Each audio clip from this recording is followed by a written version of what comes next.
Olá, meu nome é Everaldo, sou diretor do Instituto Bertol e estou aqui para gravar mais um episódio do podcast Conexão SG. O Conexão SG é um projeto do Instituto Bertol e tem o patrocínio da Bertol Advogados e da Russell Bedford. Tenho a honra de mais uma vez receber aqui nos nossos estúdios Simone Risotto, que já está virando velha conhecida aqui nossa, né? E vai ficar, avisar os nossos ouvintes, que vai ficar cada vez mais conhecida, porque eu quero te trazer muitas e muitas vezes aqui. Obrigada. Seja bem-vinda, Simone. Obrigada. Qual é o nosso tema de hoje?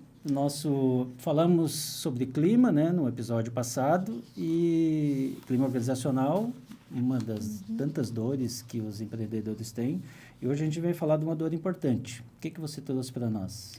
Então, hoje nós vamos falar sobre como contratar e reter as melhores pessoas para a nossa empresa. Só isso? Só isso. Só esse pequeno... Uma coisa básica. Nenhuma empresa se incomoda com isso, né? Não. Praticamente não é um problema hoje nas empresas. Eu estou só fazendo aqui um argumento retórico, né? Que bom se não fosse, né? Quem dera, né? Quem dera. Quem dera. Então, nós, dentro dessa nossa missão de dividir o conhecimento com a nossa audiência, e especialmente com os empresários do meio de pequenas e médias empresas, temos esse compromisso, nesses poucos minutos que nós vamos ter aqui no nosso podcast, de tratar deste tema.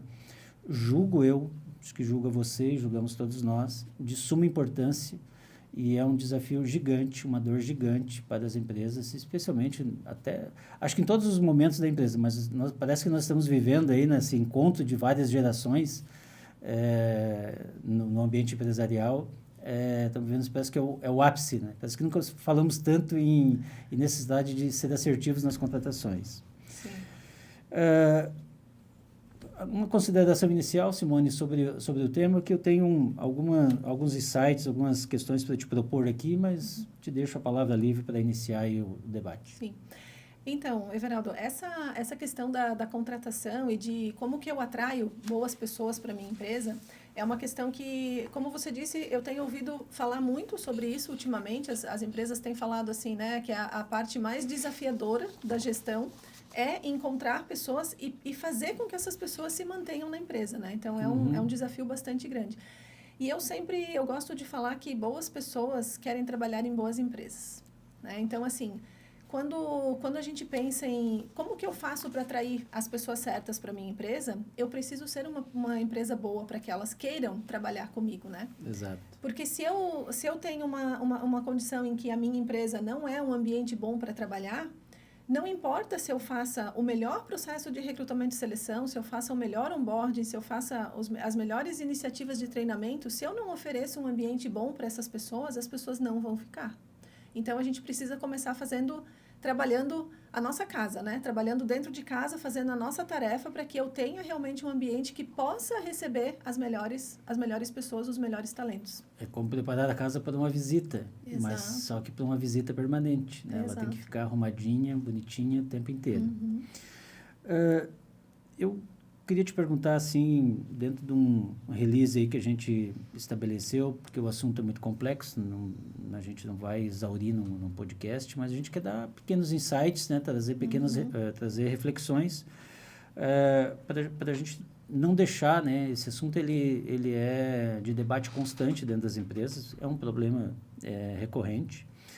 E aí a pergunta que eu te faço, muito simples, eu só faço perguntas fáceis para você. Por onde começar? Para a gente vencer esse desafio. Bom, no episódio passado nós falamos sobre cultura e eu acredito que a nossa principal tarefa é fazer com que a gente saiba identificar o perfil de pessoa que nós queremos trazer que vai se encaixar com a cultura da nossa empresa. A partir disso, eu começo a ter uma ideia de que tipo de profissional que eu quero trazer. Então, a próxima etapa, quando eu tenho essa clareza, né? Então, eu tenho clareza sobre como as coisas funcionam, como é a cultura da minha empresa, eu preciso fazer uma descrição de cargo para aquela pessoa. Então, eu tenho que idealizar como que vai ser o cargo que aquela pessoa vai ocupar e quais são as habilidades que ela precisa ter, quais são as habilidades, as responsabilidades. Então, eu tenho que ter minimamente traçado um perfil para cada cargo da minha empresa.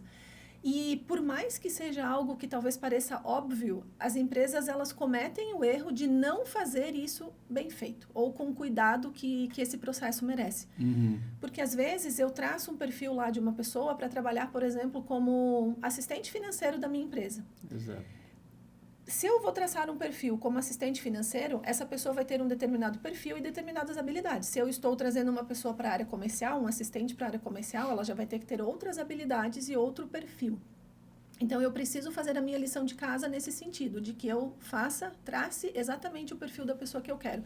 Tanto sob o ponto de vista do conhecimento técnico, quanto de comportamentos. Então, a gente fala ali das soft e hard skills, né? Eu tenho que saber identificar o que eu espero dessa pessoa. Então, eu tenho esse desenho, eu sei como que é a minha cultura, e aí quando eu vou divulgar a vaga para o mercado, eu já tenho que trazer esses elementos já na divulgação da vaga, porque aí eu já vou começar a atrair o olhar daquelas pessoas que se identificam com aquilo que eu estou buscando. Porque no processo de recrutamento e seleção, também é correto dizer que a empresa também está num processo inverso. Os candidatos também estão escolhendo a empresa. Sim, né? sim. Então, a empresa, além de desenvolver o perfil que ela procura, ela também tem que expor com clareza o que ela espera, né? Para saber o funcionário, se ele estiver lá concorrendo a 2 processos, ele vai escolher, eu vou para a empresa A ou vou para a empresa B. Uhum. Há um vestibular dos dois lados. Tanto nós estamos escolhendo, a empresa está escolhendo um colaborador, quanto o colaborador está escolhendo onde ele quer trabalhar. E isso é o direito de ambos, né? Sim. E faz parte do processo. Sem dúvida. E, Everaldo, assim, isso que você disse é muito pertinente, porque o que acontece? Quando eu faço essa primeira etapa bem feita, e eu começo a divulgar a vaga, eu vou repelir determinadas pessoas e eu vou atrair outras, né? Então, assim, a mensagem que eu mando na forma com que eu divulguei a vaga, na forma com que eu estou fazendo o processo de recrutamento e seleção, eu já estou atraindo e repelindo as pessoas. Justamente por causa disso, porque eu estou mandando uma mensagem. Então, assim, se eu faço um processo bem feito, bem estruturado de recrutamento e seleção, a chance de eu atrair pessoas boas, ela é muito maior. Agora, se eu faço um processo de qualquer jeito, eu também estou mandando uma mensagem negativa para quem está, né, procurando esse trabalho.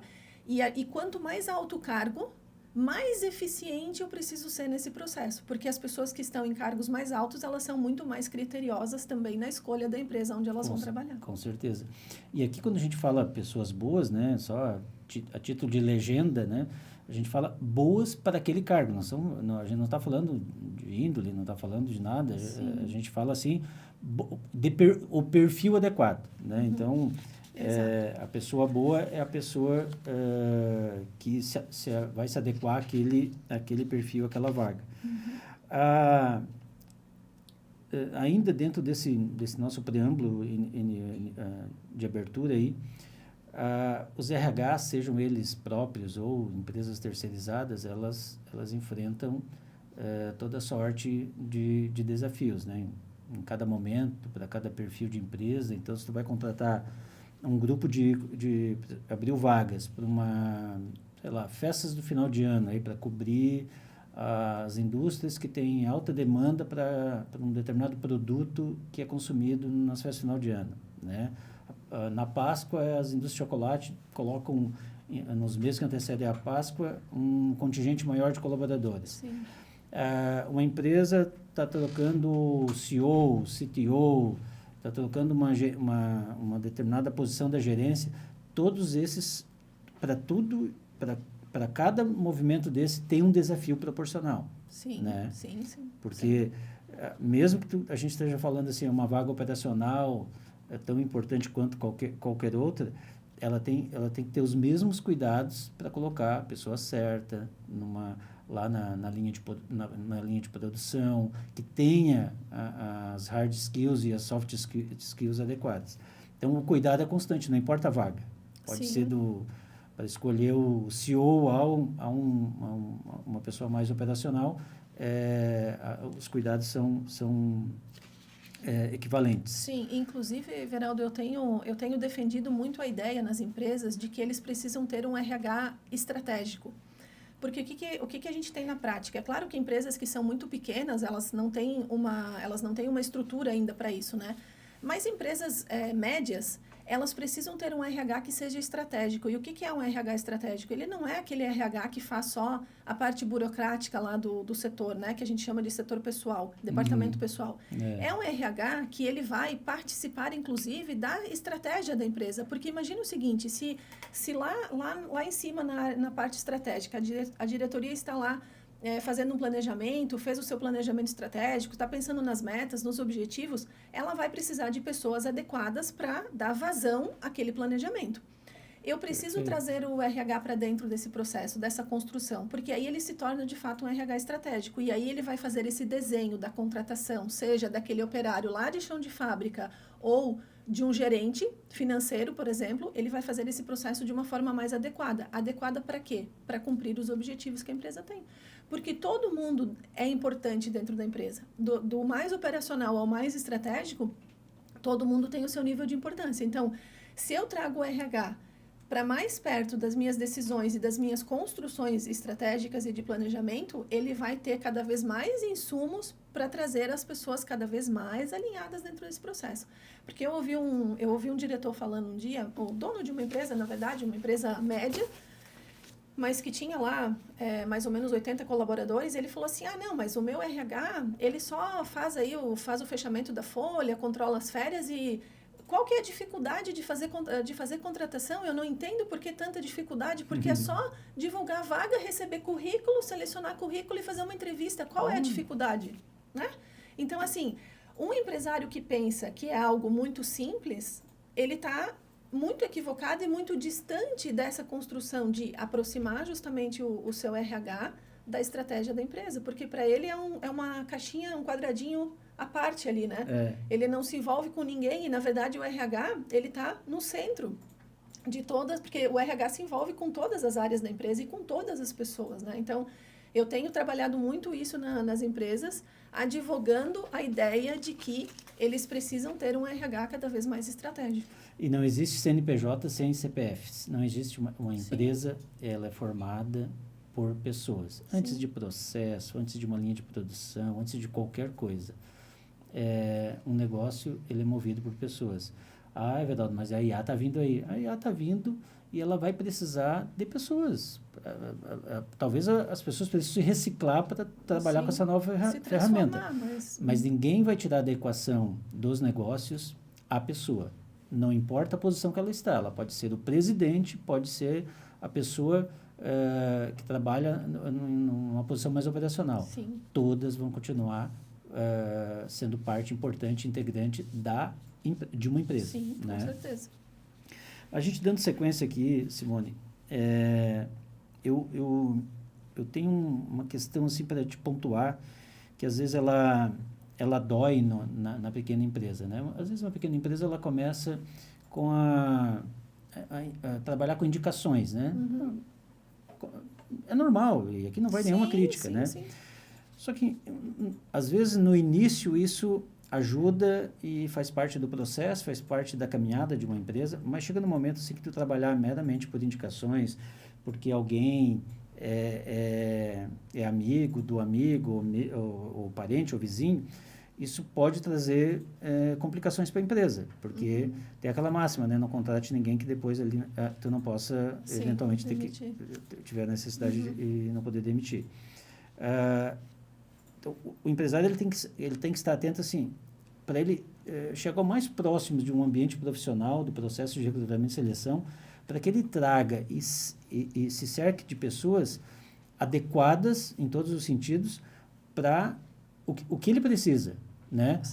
Às vezes, a pessoa é meu amigo, joga bola comigo, ótimo, maravilhoso, mas não é por isso que ele vai ocupar uma posição na minha empresa se ele não tiver as competências. Sim. Então, acho que as empresas familiares, elas têm que escapar dessa armadilha de se cercar de pessoas eminentemente só por uma questão de conhecimento, de afinidade, e esquecer das habilidades, das competências necessárias. Sim, exato. Na verdade, assim, muitas vezes eu já contratei pessoas que foram indicadas por funcionários atuais da empresa, E eles passaram pelo mesmo processo de recrutamento que uma pessoa de fora passaria, né? Então, o problema nunca é a pessoa ou a indicação. A questão é a falta de ter um processo adequado para que a pessoa passe por essa jornada e seja avaliada com os critérios que a Não está empresa proibido precisa. do indicado ser a Claro que pessoa, né? A Sim. pessoa que perfeita para aquela vaga. Não está Sim, proibido. sim, sim. O que a gente está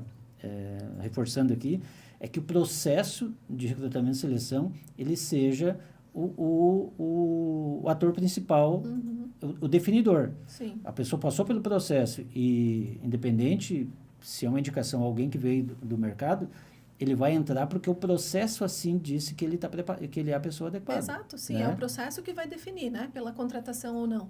E esse processo, ele pode ser muito simples para empresas que são pequenas, por exemplo, e ele pode ser muito sofisticado para empresas que são maiores ou que já estão mais maduras nesse processo. A gente tem aí algumas empresas que, dependendo da vaga, eles fazem um processo com uma série de etapas.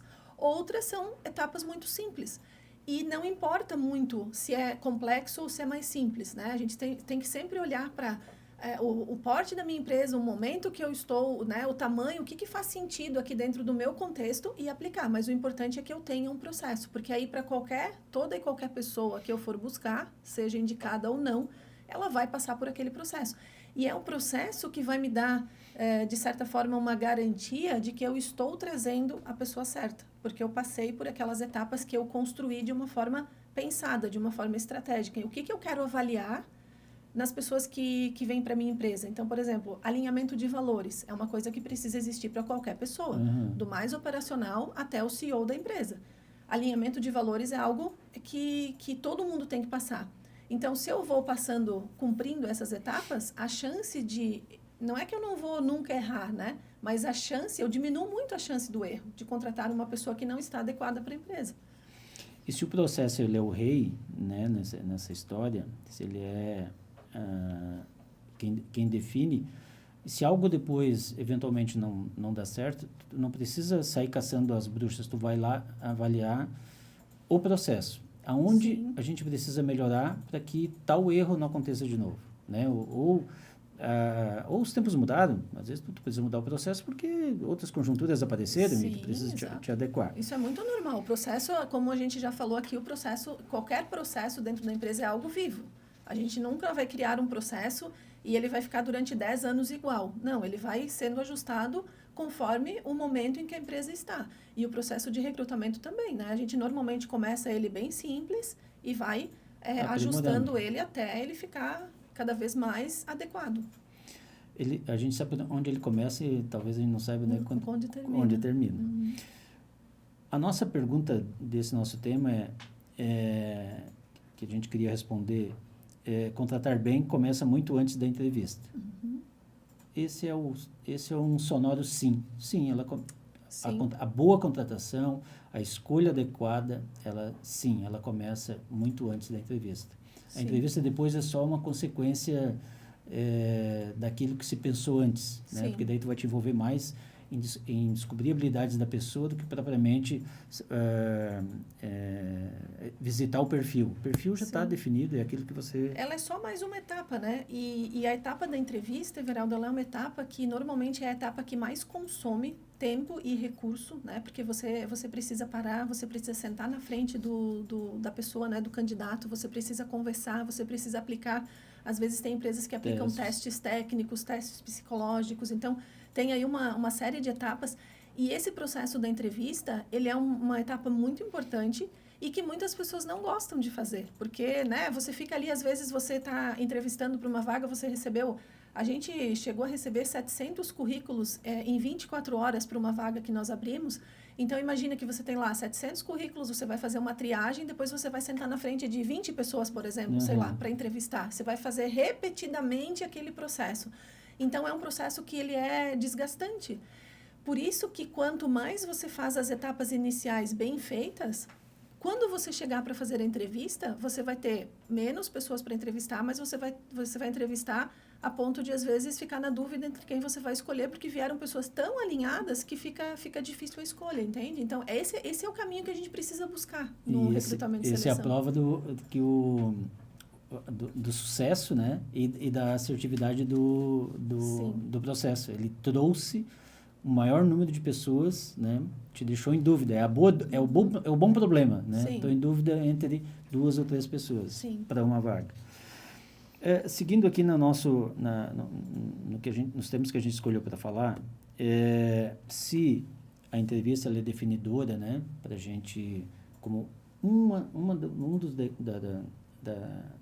dos degraus que a gente precisa escalonar para chegar no sonho da retenção. E a retenção não é para sempre, a gente sabe que tudo é dinâmico, mas é para que a pessoa escolhida fique o maior tempo possível numa empresa, no tempo que está confortável para ambos, né? Sim, porque exato. o negócio bom tem que ser bom para os dois, tem que ser bom para a empresa, tem que ser bom para o colaborador.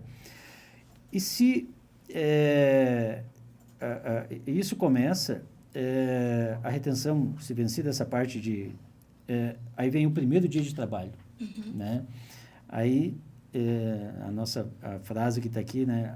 A retenção começa a partir do primeiro dia, né? Se nós já passamos por essa etapa, faz parte da retenção, mas agora começa a prova de fogo.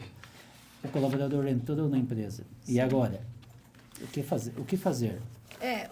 Esse processo que a gente chama de onboarding ou integração, né, do novo colaborador, ele é um processo extremamente importante, porque, assim, se nós fizermos o processo de recrutamento e seleção de uma forma bacana, de uma forma adequada, aí a pessoa cria uma expectativa, né, para começar a trabalhar. E quando ele chega na empresa, ele vai ter aquela famosa primeira impressão. Porque até então, ele só estava ouvindo várias informações, né? Ele estava lendo, às vezes, o site da empresa, mídias sociais, ele já criou ali toda uma expectativa. E quando ele chega na empresa no primeiro dia, ele vai ver se aquela expectativa que ele criou, ela vai se concretizar ou não. E esse processo, ele é muito negligenciado pelas empresas, Everaldo. Porque, assim, eu já presenciei situações, assim, de que o que é o onboarding aqui na empresa? A pessoa chega, a gente vai receber, vai falar ali com ela 1 hora, meia hora, dar algumas instruções e a gente coloca ela para trabalhar. Muitas empresas fazem isso. Entrega o crachá, a senha do ponto e... E assim, às vezes colocam a pessoa ali já para trabalhar. Uhum. E a pessoa, por mais que você esteja contratando uma pessoa, imagina que você está contratando um analista financeiro para sua empresa, por mais que essa pessoa tenha bagagem, tenha experiência, tenha conhecimento, tem muitas coisas na dinâmica de uma empresa para outra que são diferentes e essa pessoa precisa ser integrada a isso, né? Então, eu preciso passar por algumas etapas de fazer com que essa primeira impressão que eu cause na pessoa seja muito positiva. Então, quando eu crio um processo de integração, um processo de onboarding, que é uma das etapas ali também do processo de recrutamento e seleção e admissão de uma pessoa, quando eu crio um processo em que essa pessoa chega, ela é bem recebida, ela tem um processo ali, um passo a passo que ela vai seguir, ela começa a entender toda a dinâmica da empresa, ela vai ter uma impressão muito boa e isso vai fazer com que ela queira permanecer na empresa. Tem muitas situações em que a pessoa, ela passou por todo o processo de recrutamento e seleção, ela começa a trabalhar, fica 2, 3 dias e vai embora, pede demissão. Por quê? Porque ela não teve uma primeira impressão boa. Eu já vi situações em que as pessoas contratam pessoas para trabalhar no momento em que é o pico de trabalho da empresa e a pessoa fica ali 2, 3 dias, até 1 semana e ninguém conseguiu passar um trabalho para ela porque não tinha ninguém disponível. Isso gera uma insegurança para a pessoa. Exato. Então, olha só, eu fiz todas as etapas antes, eu fiz todas as etapas bem feitas e quando chegou o momento de brilhar naquela contratação, eu não fiz o meu dever de casa. Então, o processo de onboarding, ele não precisa ser complexo. Tem empresas que fazem 1 dia de onboarding, fazem 1 semana, 1 mês. Às vezes é os 90 dias lá da experiência. Então, eu tenho estratégias para construir esse onboarding, pontos de contato e como que eu vou fazer esse primeiro dia de trabalho. A pessoa colocou o pé dentro da minha empresa, eu preciso superar as expectativas que ela tinha, porque eu preciso conquistar ela ali. É a minha primeira oportunidade de conquistar a pessoa para fazer ela ficar. Então, eu já gastei tempo e dinheiro para escolher essa pessoa e quando ela vem para minha empresa, eu preciso investir tempo também para fazer com que ela queira ficar. Então, esse processo de chegada, ele é muito importante. E aí eu quero trazer aqui uma indicação de um livro que nós estávamos, né, até falando sobre ele, que ele é um manual, como você disse, né? Esse livro se chama Nunca Mais Perca um Funcionário. E o autor do livro... Mostra ali para o pessoal... Mostrar direitinho dar um aqui, print né? na tela e pesquisar onde é que comprar. Esse livro, ele é fantástico, porque o autor, ele traçou 8 momentos em que você faz toda essa jornada de recrutamento e seleção até a contratação de uma pessoa. Então, ele passa aqui pelas etapas de como que você divulga a vaga, como que você atrai as pessoas, como que você seleciona, como que você vai fazer a entrevista de contratação, como que você faz o onboarding, o que você faz depois do onboarding, né? Então, tem uma série de etapas até levar a pessoa a ser aquela pessoa que vai advogar em relação à tua marca. Que é aquela pessoa que virou fã da empresa. Que é ela que traz pessoas, ela traz indicações boas para a empresa, porque ela trabalha num local, numa empresa boa, ela quer que outras pessoas que ela conhece, que são bons profissionais, trabalhem ali. Então, ele vira um advogado da marca. E são essas pessoas que vão divulgando como que é o ambiente, como que é o clima, como é esse processo aqui. É um retorno mais claro de investimento que a empresa tem ao investir num bom processo de contratação de onboard. Exato. E esse processo dessas 8 etapas que ele falou, elas têm tudo a ver com o que a gente já falou aqui, né? Sobre as pessoas, trazer as pessoas certas para as posições certas, né? E ele traz também, bacana do livro é que ele traz vários exemplos. Então, assim, ele fala sobre como é que você divulga uma vaga de uma forma atraente. Então, ele traz lá vários exemplos de empresas que mudaram a forma de comunicação porque elas tinham muito claro quem elas queriam atrair, qual era o perfil de pessoa, e elas mudaram a forma de escrever a divulgação da vaga e elas começaram a ter mais pessoas adequadas à vaga, ao perfil que elas queriam. Então, assim, esse livro aqui é um manual que todo RH, na minha opinião, deveria ter. Todo líder deveria seguir esse passo a passo, porque ele tem tudo que nós falamos até aqui, sobre compreensão da cultura da empresa até transformar essas pessoas em verdadeiros fãs da empresa. Então, tá aí, ó, pessoal, fica a dica. Eu já estou na fila para buscar esse livro, porque me interessei, eu dei uma folhada e realmente ele é muito...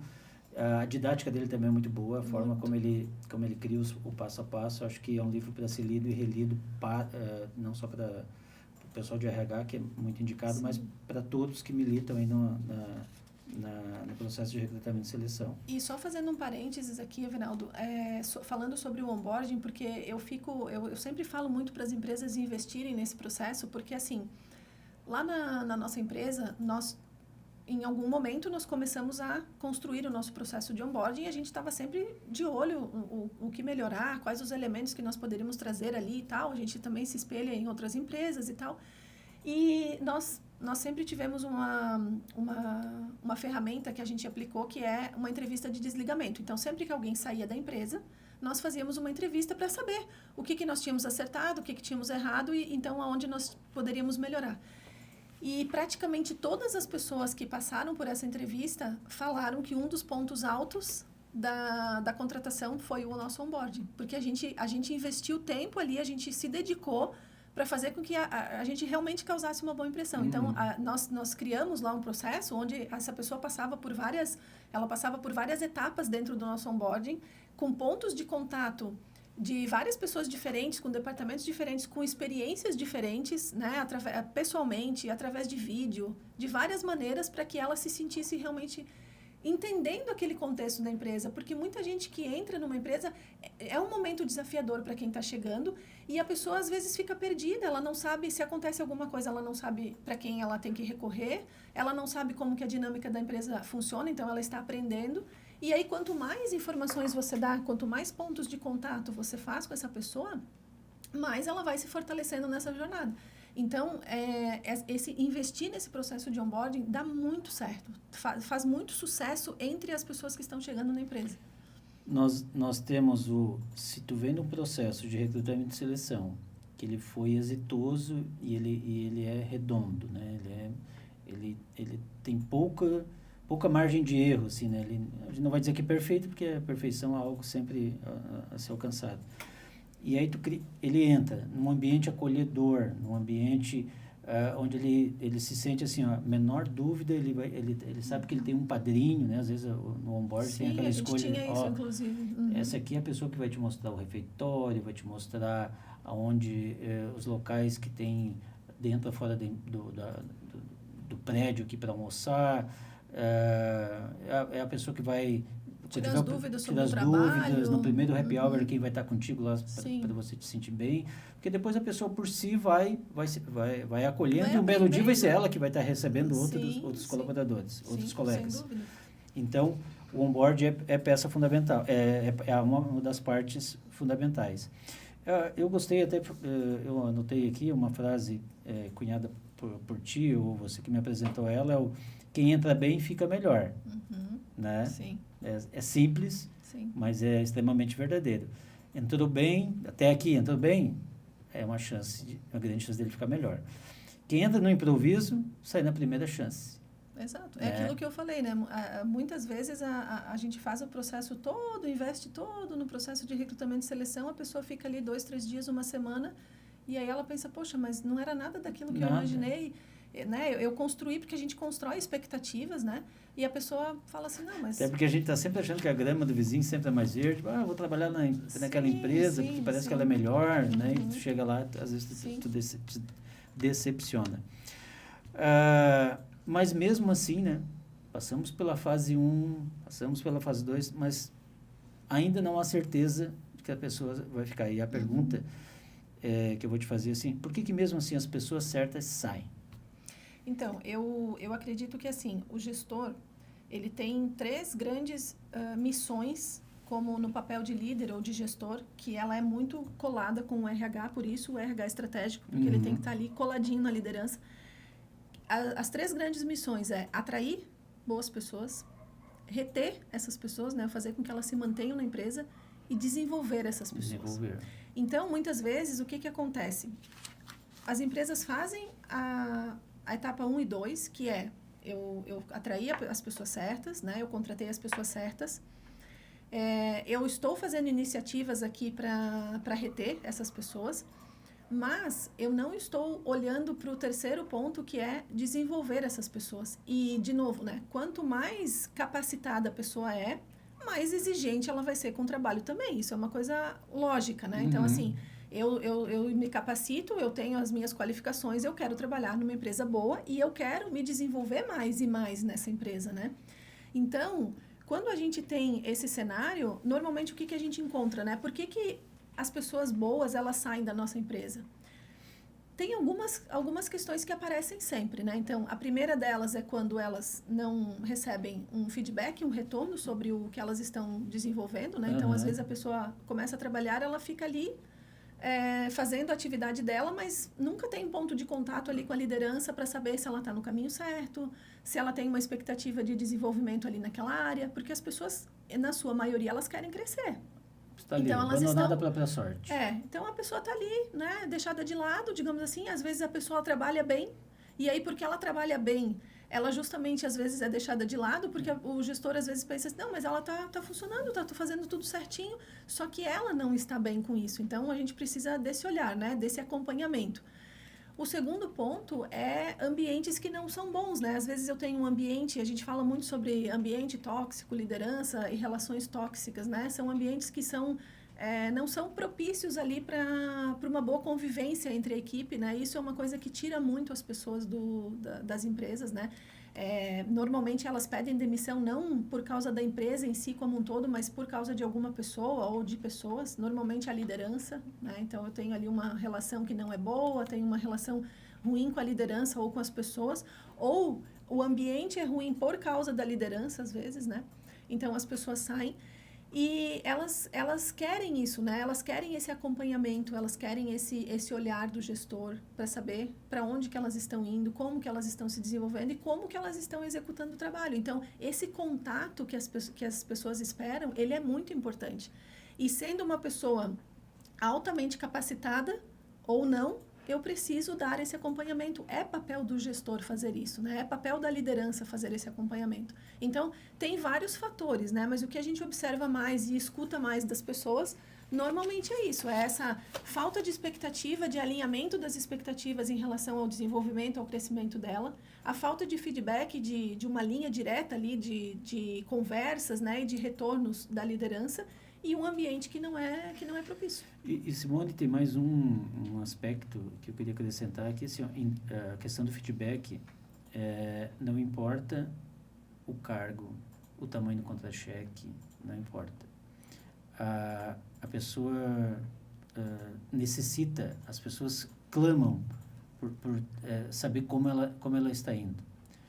E eu te diria assim, mais do que nunca, né, as novas gerações que a gente diz que chegaram no mercado de trabalho, mais do que nunca, isso é uma necessidade que a empresa tem, ela teria que colocar isso como algo fundante assim, da parte de gestão de pessoas, essa questão do feedback. Sim. Um feedback por ano, por semestre, é muito tempo. Até lá a pessoa foi embora. O feedback ele pode até ter datas, mas ele também tem que ter o feeling. Hoje isso faz parte talvez do trabalho do RH, faz parte do trabalho do líder. Hoje eu vou conversar com a Simone, ela parece que não está num bom dia, vamos ver se alguma coisa que é nosso, é interno, que a gente possa resolver, se é alguma coisa pessoal, que a gente possa dar um apoio, alguma coisa assim. Para ela sentir que aquilo ali também é uma extensão da casa dela, do apoio que ela pode receber, né? Sim. O feedback aqui daria um episódio inteiro só falando sobre ele, mas só complementando o que você disse, é porque a palavra feedback, ela carrega uma conotação muito negativa. Por quê? Porque em muitas empresas, a prática é só falar com o colaborador quando tem um problema para resolver. Só que o feedback, ele tem... o puxão de orelha. Exato. Então, quando a gente fala em feedback, as pessoas tremem já, porque vai vir alguma coisa negativa. Então, o feedback, ele não é isso. O feedback é algo, uma conversa que você vai ter para alinhar alguma questão. E ela pode ser um elogio ou pode ser resolver um problema. A questão é como você faz isso, né? E a questão do timing que você falou, eu aprendi uma expressão com uma amiga que trabalha muito no RH estratégico, a Carol, que ela fala sobre o feedback pão quentinho. Porque tem momentos ali no dia a dia da empresa que você não pode perder o timing. Aconteceu uma situação ali, você precisa agir naquele momento, porque se você deixar para falar depois com a pessoa, não faz mais sentido. E isso pode acontecer tanto pelo lado positivo quanto negativo. Então, o líder ele tá ligado nisso, ele está presente ali com a equipe, ele vai conseguir aproveitar melhor esses momentos, né? E tem outras situações que você pode fazer algo programado. Por exemplo, reunião individual, as famosas one-on-ones, né? Que a gente ouve muito. Exato. Que é, de repente, assim, você sentar uma vez por mês, 1 horinha com cada liderado, a cada 2 meses, 3 meses, cada empresa tem uma dinâmica, mas você conversar com ele de uma forma estruturada, porque também não adianta ficar batendo papo aleatório, porque isso não leva a lugar nenhum, não vai ajudar o teu liderado a se desenvolver. Então, tem momentos em que você tem que aproveitar ali o pão quentinho e tem um momento de organização para você ter aquele momento de feedback. Então, essa questão embarca todas essas questões que a gente falou sobre o que a pessoa espera, né? Eu quero ser ouvida e eu quero saber como eu estou no meu caminho aqui. E a empresa pode ter, além de toda essa questão que vem do feeling, da sensibilidade do gestor, da gestão de pessoas, ela pode criar canais assim que a pessoa estimule a procurar essa ajuda. Né? Sim. A gente fala muito, tem uns canais aí motivados pela NR1, eu vou além, assim, um canal mais amigável, né? Mais humanizado, né? Para dizer assim, a pessoa chega lá e assim, tem aquele momento, precisa chorar, então tá. Então ela vai e conversar com alguém, desabafar, e às vezes uma palavra amiga pode ser uma razão para resolver muitos problemas, né? Perfeito. Simone, para a gente tem que ir em direção a finalizar o nosso episódio de hoje, mas eu não podia deixar de questionar uma situação para você. Desenvolver pessoas, esse é um tema, é uma obrigação ou é uma oportunidade ou é os dois juntos? Eu acredito que sejam os dois juntos, porque assim, quando a gente fala a palavra obrigação, né, parece que é uma coisa negativa e pesada, né? Mas vamos falar assim, é uma demanda que o gestor e a liderança precisa executar, né? Agora, ela é muito mais uma oportunidade, porque imagina o seguinte, se eu estou construindo o meu negócio, eu preciso de pessoas para me ajudar. E eu preciso trazer as pessoas, eu preciso manter essas pessoas, eu preciso desenvolver essas pessoas para que elas consigam crescer e acompanhar o meu negócio. Porque a gente não constrói, não abre uma empresa para que ela fique estagnada, a gente abre para que ela cresça. Se eu estou constantemente desenvolvendo as pessoas da minha empresa, elas vão estar preparadas para o futuro, né? Então, se a empresa está crescendo, eu estou desenvolvendo elas ao mesmo tempo, né? Eu estou andando ali lado a lado com o crescimento da empresa. Porque muitas vezes, assim, tem empresas que crescem e elas não esqueceram de levar as pessoas junto, né? Uhum. As pessoas não são compatíveis com o crescimento dela. Então, se eu tenho essa preocupação de desenvolver as pessoas para que elas cresçam e para que eu estou mirando lá no futuro, que eu busco nos objetivos, nas metas que eu tenho que trazer pessoas junto nesse mesmo movimento. Como é que eu faço isso? Desenvolvendo as pessoas que estão comigo. Porque seria muito, muito simples a gente pensar, não, eu vou trazer pessoas de fora para acompanharem esse crescimento. Só que a gente tem muitos ganhos em desenvolver as pessoas que já estão na casa, né? E a gente fala sobre a questão de custo mesmo, né? A gente já falou sobre isso e essa trocar as pessoas tem um custo, tem um impacto muito grande no meu fluxo de caixa, no meu tempo, né? Na perda de um ativo intelectual, assim, uma pessoa que, puxa, a gente sabe que ninguém, a pessoa em si, aquele conhecimento, eu digo que ele é insubstituível, porque daquele jeito que ela fazia, outra pessoa não vai conseguir fazer.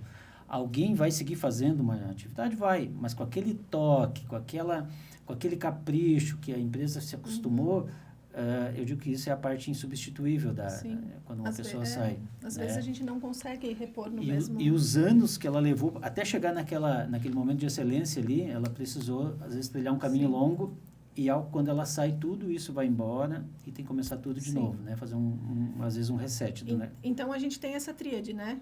Atrair, reter e desenvolver. A gente está falando aqui do último passo, que é o desenvolver. Uhum. Se eu faço bem feito, mesmo que seja o feijão com arroz em cada uma dessas etapas, a chance de ter sucesso aí nesse processo é muito grande. Agora, se eu só faço uma ou outra, ou só faço duas e deixo a outra, a chance de que algo dê errado aqui nesse caminho é muito grande também. Então, eu tenho que cuidar dos três, um pouquinho de cada um. E o nosso episódio, né, carrega o nome de Conexão ESG, e a gente não falou no início, mas a temática toda aqui é voltada no S, né, no social.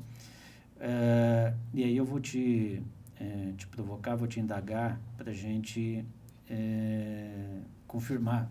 Estamos falando do S, do ESG, porque tudo isso que nós falamos até agora, eu poderia resumir que é cuidado com as pessoas. Uhum. Né? Sim. Então, nós estamos tratando de uma parte importante dentro da gestão empresarial, dentro da gestão de recursos humanos, que é o cuidado com as pessoas. Mais do que nunca, estar atento com as pessoas é algo fundamental. Eu vou repetir o que eu já disse aqui: o CNPJ é feito, as empresas são feitas por pessoas. E esse cuidado, esse trabalho humanizado, ele eu diria que aí sim eu vou usar a palavra, é uma obrigação. Uhum. Sim.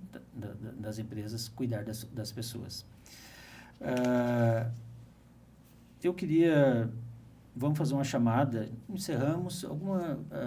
Vou te dar a oportunidade de, se quiser fazer um fechamento desse assunto, porque depois a gente já vamos nos encaminhamentos para o final, e a gente perde a oportunidade.